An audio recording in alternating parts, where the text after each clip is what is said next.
Путин навсегда войдет в историю России как приумножатель русских земель. 25,5 тысячи квадратных километров. Это площадь полуострова Крым, которым Путин приумножил Россию. Вот теперь будем заниматься сложением. Я беру только свой родной край. Для начала я беру только Забайкальский край. Так вот, в моем родном Забайкальском крае, вот сейчас при Путине, китайцам отданы в Тунгир-Алекминском районе 2 миллиона гектаров в аренду на 49 лет.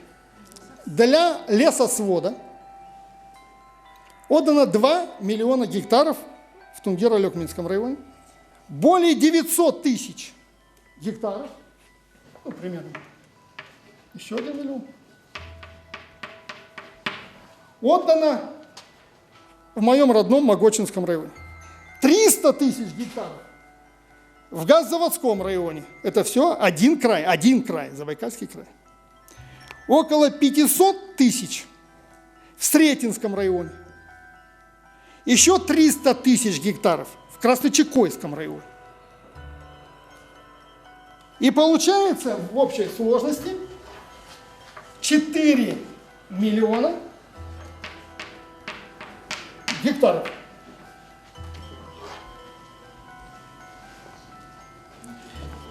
Переводите в квадратные километры. Получается 40 тысяч квадратных километров. Путин отдал Китаю только в моем родном Забайкальском крае. Это все при нем, это вот в эти годы.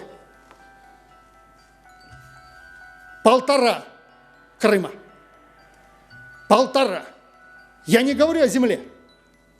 Ведь полуостров Крым, что там, кроме этой гористой местности? Пляжи, что ли? Хотите сказать, что стратегически это важнее, чем у нас граница на востоке? А это все приграничные районы. Та же граница. Причем рядом с таким агрессором, Китаем. Мы сейчас о нем поговорим. Что такое Китай? И кто такой Путин для Китая? Просим поднимать бокалы, рюмки.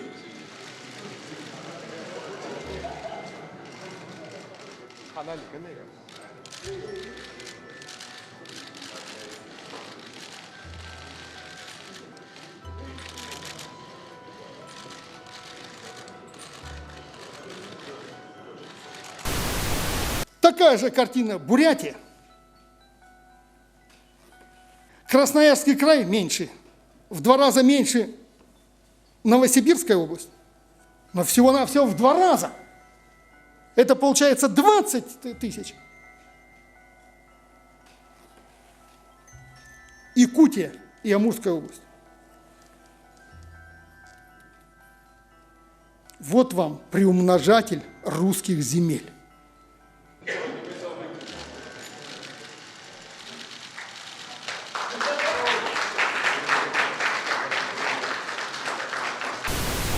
Мы что, рассудок потеряли? При этих цифрах говорить о приумножателе русских земель.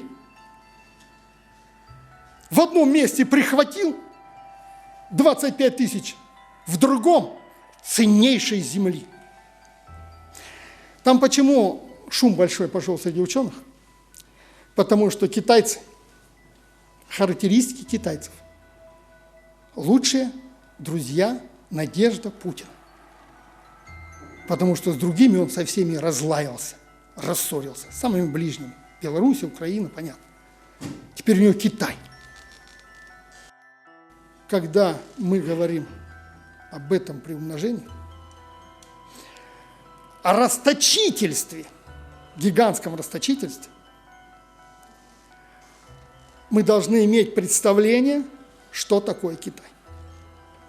Вот взяв в аренду на 49 лет и пообещав в том же Могочинском районе, я смотрел документы, чего только не наобещали они, китайцы, и глубокую переработку древесины, и бережное отношение, и посадки, ничего не выполняется. Больше того, и самое страшное, они полезли в землю.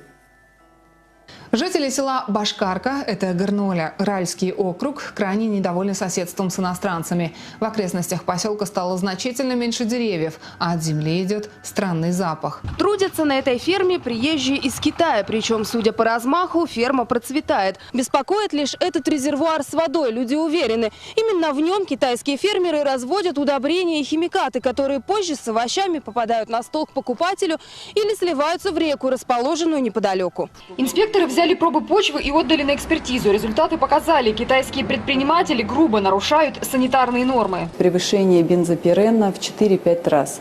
Следует отметить, что бензопирен относится к первому классу опасности. Он вызывает мутации, является большим, очень сильным канцерогеном. Вы по-русски не разговариваете? Конечно, русский не понимаю. Моя земля, как и то, что я назвал, Бурятия, ну это действительно подземные кладовые. Там чего только нет. От редчайших до таких прозаических, как золото. Вольфрам, никель, молибден, там все. Когда попытались несколько комиссий сунуться на проверку, чего же там китайцы творят, их просто-напросто избили и выкинули. И все. Хозяева земли. На этой набережной за счет именно реки, она засыпана, идет какое-то грандиозное строительство. Раньше, вот здесь вот обратите внимание, вот там, где сейчас песок, местные жители говорят, что это все была река. И потрачены колоссальные средства, чтобы все это засыпать. Это будет большая развлекательная зона, с большим количеством аттракционов, отелей, парков. Хотя фарватер реки Амур, он от этого строительства становится уже, и граница между нами и Китайской республикой, естественно, становится все ближе. Мы заметили, гуляя по городу, что, в общем-то, китайцев немного, а очень много в Благовещенске. Создалось, честно говоря, впечатление, что местные жители здесь именно китайцы, а не местные жители, не русские, там еще кто-то.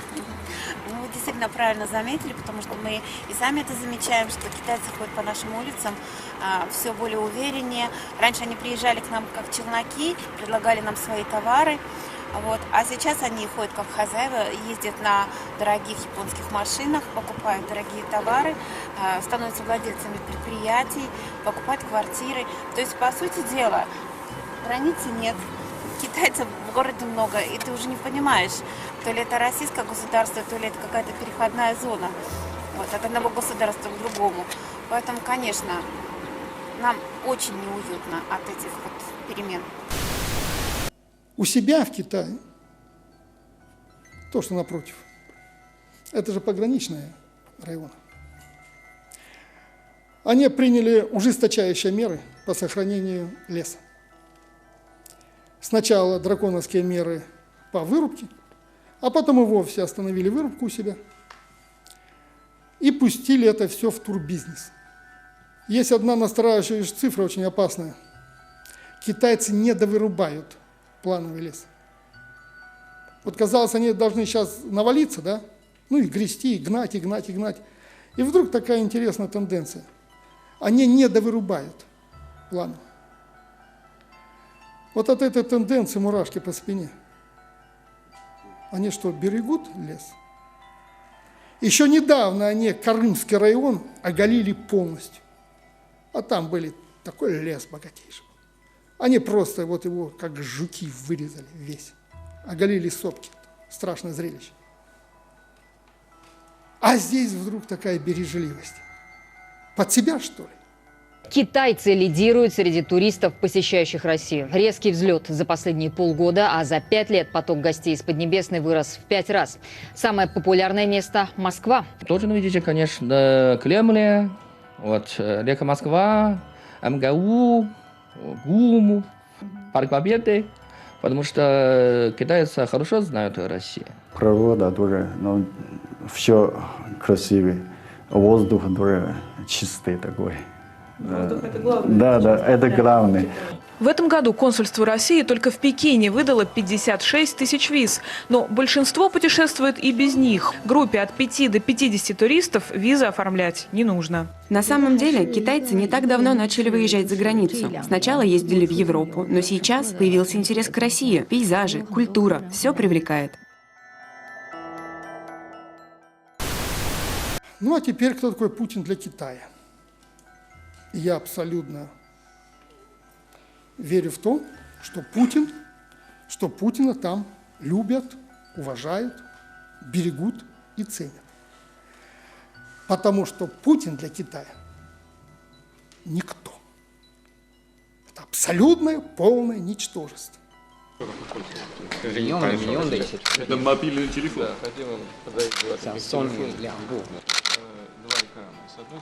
有2个屏幕，双面的。这一侧也是一个屏幕可以打开。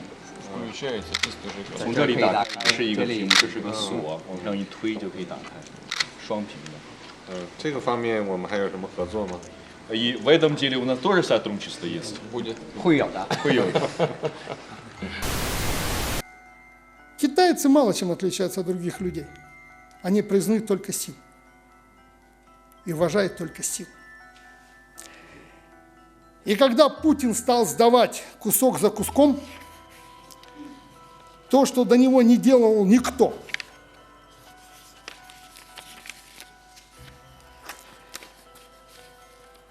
а передать и острова Тарабаров на Амуре, и часть острова Большой Уссурийский под Хабаровском, в общей сложности 337 квадратных километров. Октябрь 2008-го. Остров Тарабаров и часть Большого Уссурийского отошли к КНР. Процедуру официальной передачи назвали «Церемония открытия пограничных столбов на российско-китайской границе». Нам было очень нелегко прийти к сегодняшним результатам. Они достигнуты благодаря большому труду многих людей, и в первую очередь благодаря руководителям двух стран. Они приняли дальновидное решение. Большой Уссурийский вместе с соседним островом Тарабаров с 1929 года принадлежал СССР, а после распада Советского Союза – России. Эта территория оспаривалась Китаем с 1964 года. Решить приграничную проблему смогли российский президент Владимир Путин и китайский лидер Ху Цзиньтао, подписав дополнительное соглашение о российско-китайской границе.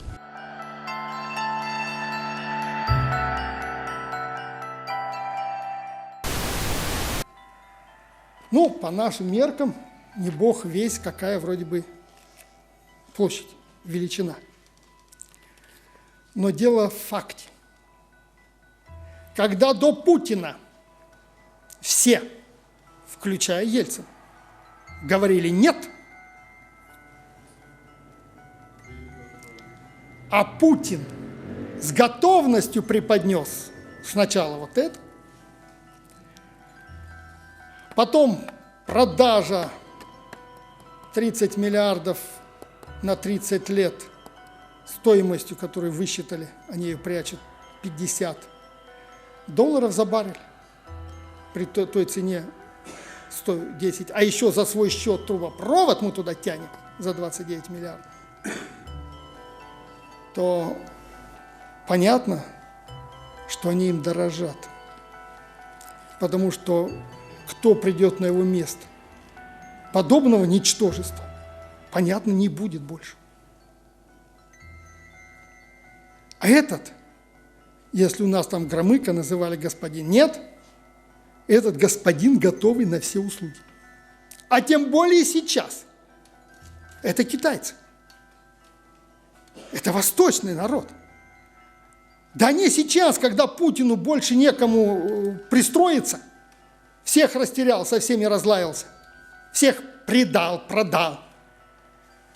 Ему остается только одно. Как псенку пристроиться к ноге слона, Китаю. В результате взаимных компромиссов удалось выйти на не только приемлемые, на вполне удовлетворительные условия этого контракта для обеих сторон. Обе стороны в конечном итоге оказались довольны теми компромиссами, которые были достигнуты и по цене, и по другим условиям.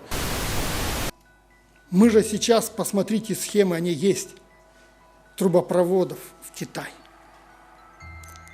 Это вот как были стрелы наступлений раньше, а это как выточки. Китайцы умеют это делать. Это как выточки крови из нас.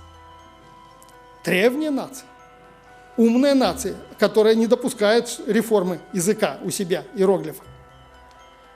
И они сейчас с помощью вот этой трубки путинской, в лице Путина, они из нас все высосут. Почему они засекретили, поскольку мы им газ продали? Наш газ, наш с вами газ, это наше достояние. А Миллер заявляет, это коммерческая тайна. От кого? Для кого тайна? Это значит, мы пошли на такие уступки. Только для того, чтобы Путин удержался у власти.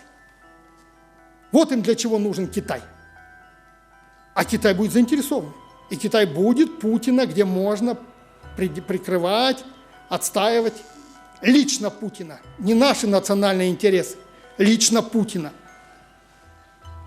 Потому что он для них самый выгодный правитель. Потому что он ничтожный. Этим ничтожеством его сделали китайцы.